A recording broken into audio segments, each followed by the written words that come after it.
Hello guys, I welcomes you all in this session and I hope you all are doing well. Myself Snehlata Yadav, Assistant Professor EC Department in Sankara Institute of Technology, Kukas, Jaipur. In previous session, I had discussed Quine-Amsi-Klossky method or tabular method. Today, I will solve the numerical of Quine-Amsi-Klossky method.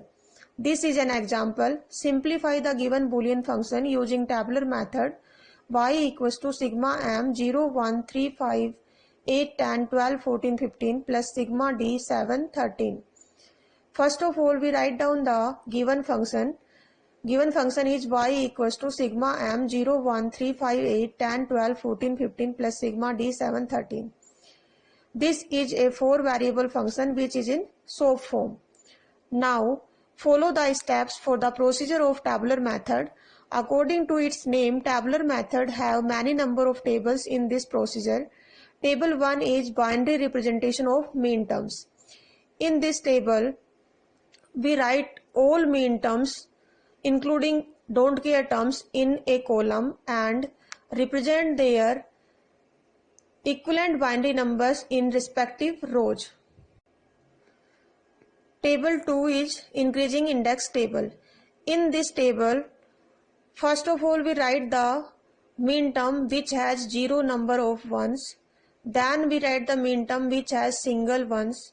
Then we write the mean terms which have double ones. Then we write the mean terms which have triple ones. And then we write the mean terms which have quarter ones. Now table 3 is combination of two mean terms. For the combination of mean terms, we compare the 0 index mean term with 1 index mean term, 1 index mean term with second index mean term, second index mean term with third index mean term, third index mean term with fourth index mean term. वो जो comparison होगा वो each mean term के साथ होगा. Comparison के लिए मैंने कंडीशन आपको क्या बताई थी कि कोई एक वेरिएबल वेरी करेगा, बाकी जो रिमेनिंग वेरिएबल्स होंगे वो क्या होंगे, सेम होंगे, कांस्टेंट रहेंगे. सबसे पहले हम 0 इंडेक्स मीन टर्म का सिंगल इंडेक्स मीन टर्म से हम कंपैरिजन करते हैं. 0 इंडेक्स मीन टर्म में आपके पास एक सिंगल मीन टर्म 0 है एंड 1 इंडेक्स मीन टर्म में आपके पास दो मीन टर्म है 1 एंड 8. तो सबसे पहले हम 0 का 1 के साथ चेक करेंगे, फिर हम 0 का 8 के साथ चेक करेंगे. तो जब 0 का 1 के साथ हम चेक कर रहे हैं तो उस केस में आपका A, B, C आपके तीनों वेरिएबल कांस्टेंट है 0 से 0 पे और D आपका वेरी कर रहा है 0 से 1 पे.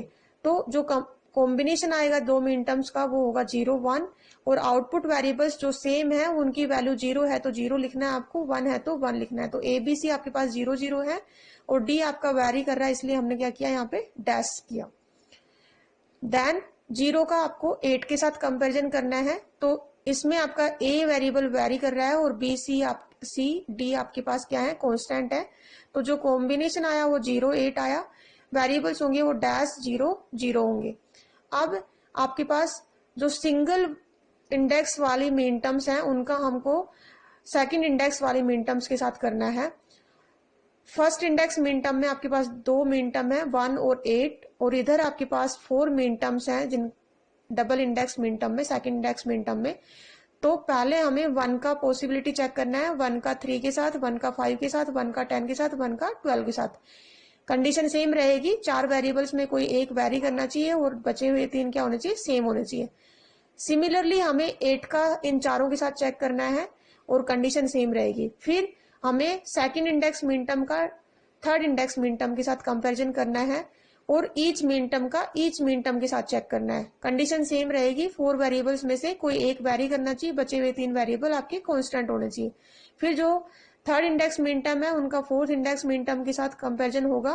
कंडीशन सेम रहेगी, 4 वेरिएबल्स में कोई एक वेरी करना चाहिए और बचे हुए 3 कांस्टेंट होने चाहिए. जो कांस्टेंट 0 है तो 0 लिखो, 1 है तो 1 और जो वेरी कर रहा है उसको डैश लिखना है.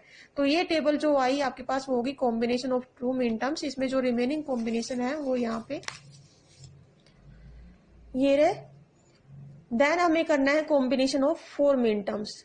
कॉम्बिनेशन ऑफ 4 मीन टर्म्स के लिए फर्स्ट कंडीशन डैश आपका सेम प्लेस पे होना चाहिए और सेकंड कंडीशन क्या है, जो रिमेनिंग 3 वेरिएबल्स हैं उसमें से एक वैरी करना चाहिए और 2 आपके होने चाहिए कांस्टेंट। अब इस केस में आपके पास सबसे पहले हमारे पास जो कॉम्बिनेशन है वो 0 1 है। 0 1 हम जब लेंगे तो हम नीचे वाले सारे कॉम्बिनेशंस को चेक करेंगे जिसमें डैश क्या है, डी वेरिएबल की जगह पे है। तो डी वेरिएबल की जगह डैश यहाँ पे इस साइड नहीं है, यहाँ पे 12 13 में है, लेकिन यहाँ पे जो आपके पास एबीसी की वैल्यू है वो 0 0 है, और यहाँ पे जो आपके पास 12 13 में ए की वैल्यू 1 बी की वैल्यू 1, मीन्स 2 वेरिएबल वैरी कर गए, तो ये पॉसिबिलिटी नहीं है। नेक्स्ट फोर्थ पोजीशन पे डैश आपके पास यहाँ पे है 14 15 में, तो यहाँ पे तो एबीसी की वैल्यू 1 1 है, उधर एबीसी की वैल्यू 0 0, तो तीनों वेरिएबल वैरी कर रहे हैं, तो ये भी पॉसिबल नहीं है। इसलिए 0 1 का कॉम्बिनेशन नहीं हो सकता, हम इसको टिक मार्क नहीं लगाएंगे। हम टिक मार्क उन्हीं टर्म्स को करते हैं जिनका कॉम्बिनेशन हो गया है। नाउ 0 8 में फर्स्ट पोजीशन पे डैश है, तो नीचे आके चेक करो, फर्स्ट पोजीशन पे डैश 5 13 में है, लेकिन यहाँ पे बी सी डी की वैल्यू 0 0 है, यहाँ पे बी और डी की वैल्यू 1 1 है, डबल वेरिएबल आपके जो है वो वैरी कर गए, तो ये पॉसिबल नहीं है। इधर आओगे तो फर्स्ट पोजीशन पे यहाँ पे 7 15 है, यहाँ पे भी ये तो तीनों वेरिएबल वैरी कर गए, तो कॉम्बिनेशन नहीं हो सकता, तो इसको भी हमने टिक मार्क नहीं किया है। नाउ 1 3 पे जो आपके पास डैश है वो सी वेरिएबल पे है, तो नीचे सी वेरिएबल पे आओ 8 10 पे, लेकिन यहाँ पे ए भी आपका 0 से 1 पे चेंज कर रहा है और यहाँ पे डी भी चेंज कर रहा है, तो 2 वेरिएबल चेंज कर रहे हैं, इसलिए कॉम्बिनेशन तो नहीं हो सकता। नेक्स्ट नीचे आ जाओ 5 7 पे, ये पॉसिबल है, 1 3 का 5 7 के साथ हो जाएगा। ए आपका 0 से 0 पे कांस्टेंट है, बी आपका वैरी कर रहा है 0 से 1 पे, तो डैश हो जाएगा, सी तो डैश था ही, और डी आपका 1 से 1 पे कांस्टेंट है, तो जो कॉम्बिनेशन आएगा वो होगा आपका 1 3 5 7। वेरिएबल ए 0 से 0 पे कांस्टेंट था, बी आपका वैरी करता डैश, सी पहले से डैश था इसलिए डैश, और डी आपका 1 से 1 पे कांस्टेंट है। नेक्स्ट थर्ड पोजीशन पे था ना, तो थर्ड पोजीशन 5 7 हो गया। इधर चेक करो, थर्ड पोजीशन पे कहीं है, इधर 12 14 पे है, लेकिन एक से ज्यादा वेरिएबल वैरी कर रहे हैं, तो ये पॉसिबल नहीं हो पाएगा कॉम्बिनेशन। इधर 13 15 पे भी एक से ज्यादा वेरिएबल वैरी कर रहे हैं, इसलिए ये कॉम्बिनेशन नहीं हो सकता। नेक्स्ट आ जाओ 1 5 पे, 1 5 पे बी वेरिएबल आपका वैरी कर रहा है, सॉरी बी वेरिएबल की जगह डैश है, तो आपको डैश सेम पोजीशन पे चेक करना है आपका, ये रहा डैश, लेकिन ये पॉसिबल नहीं है। 1 5 का 8 12 के साथ नहीं है, क्योंकि एक से ज्यादा वेरिएबल वैरी कर रहे हैं। 1 5 का 3 7 के साथ पॉसिबल है, तो कॉम्बिनेशन बना 1 5 3 7। तो यहाँ पे आपको ध्यान रखना है 1 5 3 7 ऑलरेडी आ चुका है, अगर आप इसको दोबारा लिखेंगे तो आपको इसके बाद एक और टेबल बनानी पड़ेगी, और जिसमें जो रिपीटेड कॉम्बिनेशन होंगे उनको सिंगल टाइम करना पड़ेगा, टाइम ज्यादा कंज्यूम होगा। तो बेटर है आप यहीं पे ध्यान में रखते हुए उस वेरिएबल को रिपीट नहीं करना, लेकिन यहाँ पे टिक मार्क कर देना है आपको, 1 5 3 7 पे आपको टिक मार्क करना है, ठीक है। तो ये आपके पास वेरिएबल कॉम्बिनेशन आ चुका है, तो नेक्स्ट 1 5 3 7 हो गया है सेकेंड पोजीशन पे। नेक्स्ट चेक करो, यहाँ है, लेकिन एक से ज्यादा वेरिएबल वैरी कर रहे हैं, तो ये भी नहीं हो सकता। नेक्स्ट आ जाओ 8 10 पे, 8 10 में आपके पास थर्ड वेरिएबल आपका सी डैश है। अब थर्ड वेरिएबल यहाँ पे 5 7 में है, लेकिन एक से ज्यादा वेरिएबल वैरी कर रहे हैं। इधर आ जाओ 8 10 12 14 पॉसिबल है, ठीक है। यहाँ पे 8 10 12 14 होगा, ए आपका 1 से 1 पे कांस्टेंट है, बी आपका वैरी कर रहा था, सी आपका डैश है ही, और डी आपका 0 से 0 पे कांस्टेंट है, ठीक है। ऐसे ही आपको नीचे वाले वेरिएबल्स में चेक करते हुए जाना है और कॉम्बिनेशंस को यहाँ पे लिख देना है। अब ये आ गया कॉम्बिनेशन ऑफ 4 मीन टर्म्स। अब हमें कॉम्बिनेशन ऑफ 8 मीन टर्म्स के लिए ट्राई करना है। उसके लिए कंडीशन क्या होगी कि आपके 2 डैश सेम प्लेस पे होने चाहिए, और बचे हुए 2 वेरिएबल्स में एक वेरिएबल आपका वैरी करना चाहिए और एक आपका कांस्टेंट होना चाहिए। तो यहाँ पे 2 डैश आपके पास सेम पोजीशन पे हैं, बी और सी पे, लेकिन आपके पास दोनों ही वेरिएबल जो ए और डी हैं वो वैरी कर गए 0 से 1 पे और 1 से 0 पे, तो combination of 8 mean term possible नहीं है। अब हमें बनानी है prime implicant table. Prime implicant table में हम वो मीन टर्म्स को, कॉम्बिनेशंस को लिखेंगे जो अनचेक्ड है। अनचेक्ड आपके पास 0 1 0 8 और 4 ये वाले कॉम्बिनेशन हो गए। तो ये है आपकी प्राइम इम्प्लीकेंट टेबल। हम इसमें प्राइम इम्प्लीकेंट्स लिखेंगे जो अनचेक्ड टर्म्स हैं वो एक कॉलम में, और जो मीन टर्म्स हैं गिवन क्वेश्चन में एक्सक्लूडिंग डोंट केयर टर्म्स को हम प्राइम इम्प्लीकेंट टेबल में नहीं लिखेंगे। तो यहाँ पे जो ये मेन जो मीन टर्म्स है उनको हमने रो में राइट डाउन कर दिया। देन जो भी कॉम्बिनेशन में मेन टर्म प्रेजेंट है उसके करस्पॉन्डिंग हमने क्रॉस मार्क कर दिया। यहाँ पे 0 1 है तो 0 पे क्रॉस, 1 पे क्रॉस। नेक्स्ट 0 8 है, 0 पे क्रॉस, 8 पे क्रॉस। नेक्स्ट 1 3 5 7, 7 आपका डोंट केयर था तो उसको छोड़ दो। 8 10 12 14, 8 10 12 14 क्रॉस कर दिया। नेक्स्ट 5 7 13 15, 5 7 और 13 दोनों डोंट केयर थे, 15। नेक्स्ट 12 13 14 15, 12 13 डोंट केयर था, 14 15। अब हमें ईच कॉलम में चेक करना है, जहां भी सिंगल क्रॉस है उसको हमें राइट टिक करना है। अब यहाँ पे फर्स्ट कॉलम में डबल टिक है, सेकंड में भी डबल टिक, थर्ड में आपके पास सिंगल टिक है, और ये सिंगल टिक सिंगल क्रॉस है, सॉरी, जिस भी कॉलम में सिंगल क्रॉस होगा उसको हमें राइट टिक। यहाँ पे आपके पास सिंगल क्रॉस है और ये किसके करस्पॉन्डिंग है उसको स्टार मार्क करना है, ठीक है।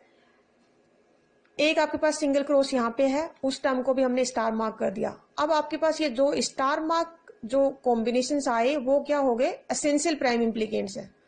सो there are two essential prime implicants 1 3 5 7 and 8 10 12 14 which are not included 0 and 15.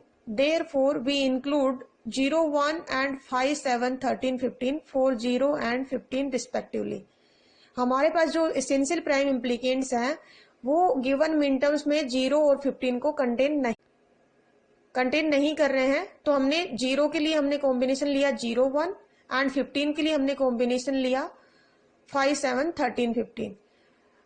Then output will be for 0 1। 0 1 के लिए वेरिएबल ए की वैल्यू 0, बी भी 0, सी भी 0। क्योंकि क्वेश्चन आपका सोप फॉर्म में है तो सोप फॉर्म में हम 0 को कॉम्प्लीमेंटेड वेरिएबल से डिनोट करते हैं और 1 को अनकॉम्प्लीमेंटेड वेरिएबल से डिनोट करते हैं। तो 0 1 के लिए जो आउटपुट वेरिएबल होंगे वो होंगे ए बार, बी बार, सी बार। तो ये हो गया ए बार, बी बार, सी बार। 1 3 5 7,